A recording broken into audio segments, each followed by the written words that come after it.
கலைஞர் BJP கூட கூட்டணி வச்சுருந்தார அப்போலாம் திருமாவளவன் எனக்கு சனாதனம் என்னன்னு தெரியலையா? எப்போவுமே சனாதன எதிர்ப்பு போராளி தாண்டா அவர்.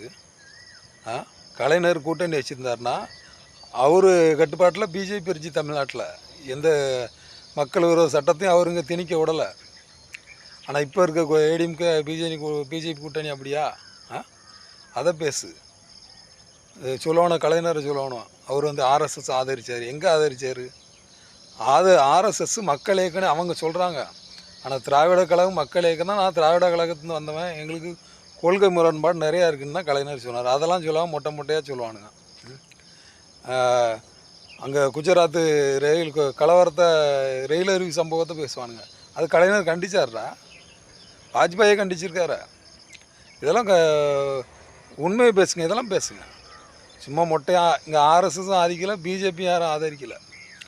தமிழ்நாட்டில் யாரு கூட காங்கிரஸையும் அதே பார்வை தான். காங்கிரஸோட கூட்டம் இருந்தாலும் திமுக கட்டுப்படுற திமுகவுக்கு கட்டுப்பட்டு அவங்க இருந்தால் தான் அங்கே கூட்டணி வைப்பாங்க. அவங்களுக்கு மீறி இருந்தால் கூட்டணியே கிடையாது. புரியுதா? இங்கே பிஜேபி கூட கூட்டம் இப்போ பிஜேபி ஏகப்பட்ட சட்டங்கள், மக்கள் விரோத சட்டங்கள் கொண்டு வந்துருக்கு நிறையா. அதை பற்றி உங்கள் நிலைப்பாடு என்ன? எடப்பாடியோட நிலைப்பாடு என்ன? அதெல்லாம் பேசு. அதெல்லாம் பேசாமல் ஒட்டு மொத்தமாக திருமாவளவன் பழி போடுறது என்னடா? லூசு பயல்களா? உனக்கு எதாவது அரசியலை பற்றி எதாவது தெரியுமா? ஒன்றுமே தெரியாது. நீங்கள் திருமாவளவன் மேலேயும் கலைஞர் மேலேயும் அவதூறு பேசிக்கிட்டீங்க. மக்களுக்காக நிற்கிறாங்கடா. மக்கள் இன்றைக்கி திமுக எப்படி எதுக்குது? அப்படி எடப்பாடி எதிர்த்து நிற்பாரா பிஜேபியா?